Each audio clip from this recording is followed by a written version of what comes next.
Hey guys, Love the Grind here, and today we're out on our 500 farm in Buffalo County, Wisconsin. In this video, we're going to show you phase 2 of our design on the southern part of this farm, specifically highlighting some tools and some tactics that we're going to introduce to be able to hunt the timber on this part of the farm more effectively. A couple years ago when we acquired this property, as part of phase 1 of our design, we introduced 2 new food plots to the southern part of this farm, the tater tot and the nursery. The tater tot is a 2-acre food plot on the west side of the creek, and the nursery is a 10-acre open field that we broke down into food and switchgrass. We've hunted both of these plots with a lot of success in the past, but what we've realized while hunting these plots is all of the deer come and go from this nasty creek bottom that divides the tater tot and the nursery, and we wanted to introduce some new hunting spots within the timber in that creek that gets just a little bit closer to the action for more hours of the day. So what we did is we broke down phase 2 of our design into 2 parts based on what the wind would be doing. So let's first take a look at how we're going to hunt a north wind.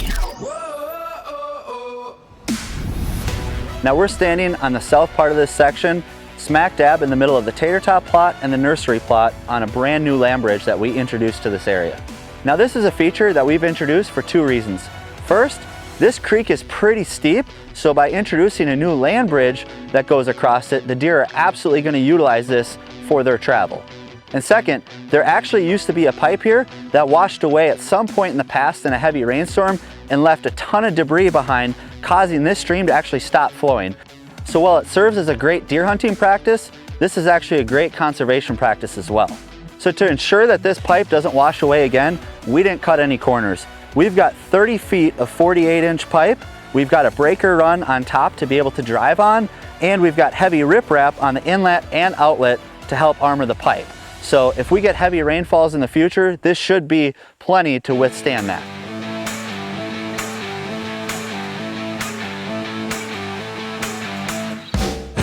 Now let's talk about some of the features that we've introduced to this area to help ensure that the deer utilize this land bridge and get within bow range of the double set that we have just to the south of this.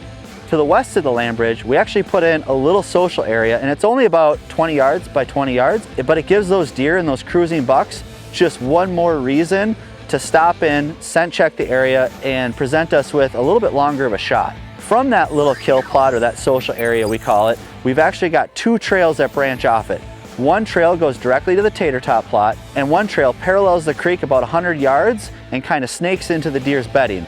So whether the deer are coming from their bedroom, they're cruising the creek, or they're coming from the food plot source to the west, it gives them many reasons and many different travel ways to get into this area where we've got a stand set up for ambush.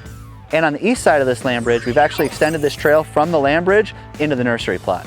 So about 20 yards to the south of us, our partners from River's Edge are actually on site putting up a new double set, so let's go check that out.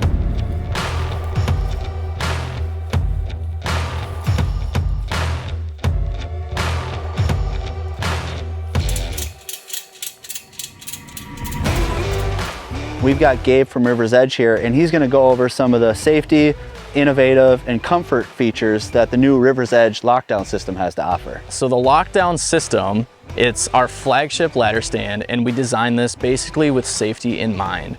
Now, most ladder stands, the old-fashioned way, when you go to lean them up against the tree, you always have to draw straws to see, okay, who's gonna hold the ladder base, who's climbing up, and it's just not safe. Now, the lockdown, we covered that with our ground level ratcheting technology. So you can set the stand with 2 people, one person to hold the bottom of the stand, and the other person will walk the stand up and lean it against the tree. That process is the same, just like any other ladder stand. The difference is, now you're not sending somebody up the tree to set the first ratchet. We have this ground level ratcheting technology, so we have a dual end ratchet strap that threads through the stand, down the ladder base, and then you attach those straps on the back side of the tree. So to get the straps, both ends of the ratchet straps, on the back side of the tree, if you have a tree like this one that had a branch in the way or maybe a knob in the way, our stabilizer bar for the ladder actually doubles as a telescoping rod that you can use to attach the carabiner to it and then extend it and drop that carabiner over any branches or any knobs in the way.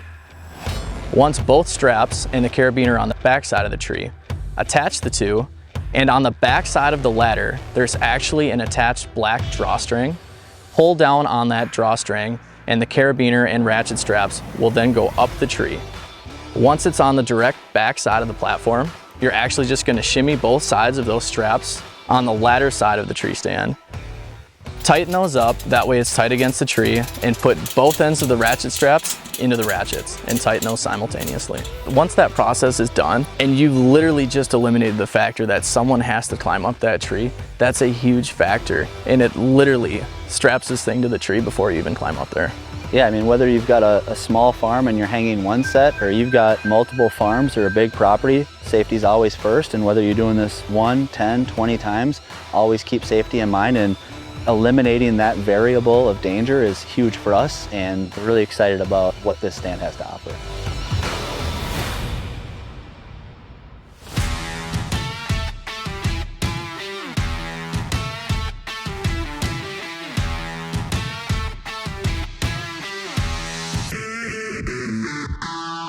So some awesome features on our Lockdown series ladder stands are they have a hideaway footrest, and then they also have an hideaway adjustable shooting rail.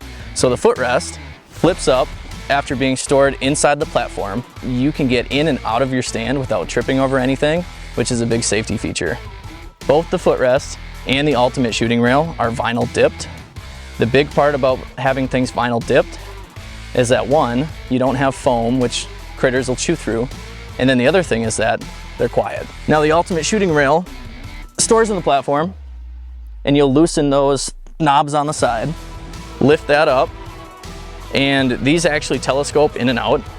So if you were to use a rifle or long arm gun, you can extend those. If you had a crossbow hunter and you wanted them closer together, you can adjust that to whichever style of hunting you're doing. The other awesome feature is that with it being length adjustable, you can also set the height on this rail. We have these lock knobs on the side that you can set to whatever height you want just by twisting them, tighten them into place, and your shooting rail is set. So you can lower it, raise it, or stow it away. So if you're archery hunting, the seat as well, both on the 2-man and the single-man stands, flips up into the back. So if you have a deer coming in and you want to get as tight to the tree as possible, you have the entire platform to work with, whether you want to stand close to the tree and shoot, or you want to stand a little bit farther away, maybe you have a branch or something in the way. This setup is awesome. I can basically shoot everywhere. Tear tough mesh seat, so when you have guys on all day hunts, they're not getting fatigued, their butt doesn't hurt, everything's awesome. They're gonna sit here comfortably and wait for that big buck. Let's quickly dive into how we're gonna get into this stand. So as part of our design here, we actually manually weed whipped a backdoor access from the road to the south of us. So anytime we have a northerly wind, that wind's gonna be in our face. We're gonna be able to stealthily get in from behind, climb up in the stand safely, and then hunt in comfort. We're standing to the west of our River's Edge set in a 2-acre plot that we call the Tater Top plot. It's a soybean plot, but as you can see, we've got some pretty heavy browse happening in this food plot. So what happens a lot of time in our 1-2-acre food plots in Buffalo County is they get browse pretty heavy, especially the secluded ones. So we like to come in here and overseed some brassica, some fall mix. That way it just gives the deer another food source or another food option to munch on year round, so that these plots have some sort of food available to the deer year round. Now let's head over to the east side of the land bridge, which is the nursery plot. So we're on the east side of our River's Edge set, on the other side of the land bridge in the nursery plot. Now, the 6 acres of corn that we had in the nursery plot here, we actually carved out about 2 acres of it, put a sweet brassica design in that not only benefits the River's Edge set on the south part of the land bridge, but also 2 of the 3 rednecks on this plot as well. So whether you're hunting the rednecks on the nursery or the ladder stand just south of the land bridge, you're gonna have an opportunity at a deer within bow range. Now before we head to the north part of this design, let's give you a little bit closer look at the brassica design that we carved out in this cornfield.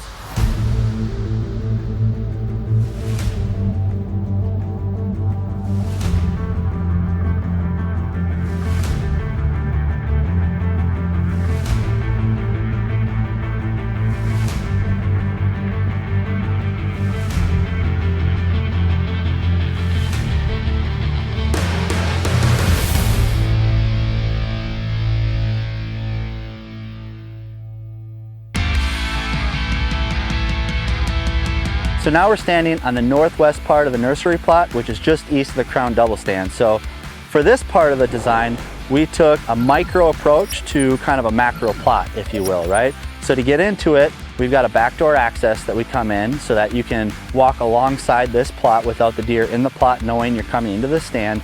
But once you get to this corner of this plot, we've got a logging road that comes off the back side, so deer can go to and from this plot within bow range. Weaved and intertwined this brassica design so it connects from the northwest part of the plot all the way down to the south. So again, whether you're hunting this part of the design or the south part of the design, it all flows together.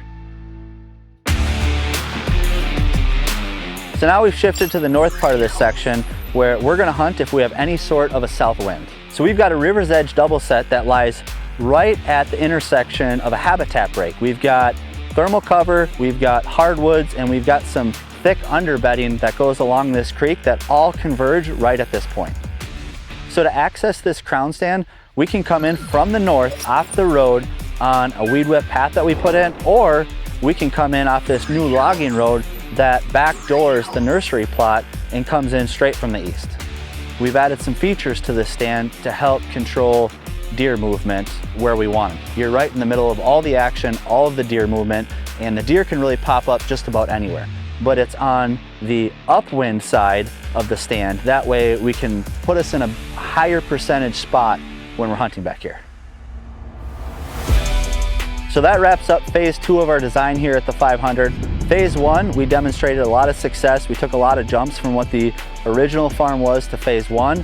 After hunting it for a few years, learning the farm, seeing the deer movement, we wanted to take the design on this part of the farm to the next level. So we introduced new out-of-the-box and innovative features and designs to this part of the farm to account for different wind directions, our different access points, but also, and most importantly, we wanted to factor in not just how our design impacted where we're hunting or that specific hunting spot, but also the domino impact it has on other hunting spots around it. So this design, you can focus in on one specific stand and one specific spot and see how that design works and creates a hunting opportunity or advantage. But really, when you zoom out and look big picture, this design flows and it works together with one another, right? So whether you've got a north wind and you're hunting the south end of the farm, or you've got a south wind and you're hunting a north part of the farm, really, no matter what set you're in the cards. And the set next to you is in the cards.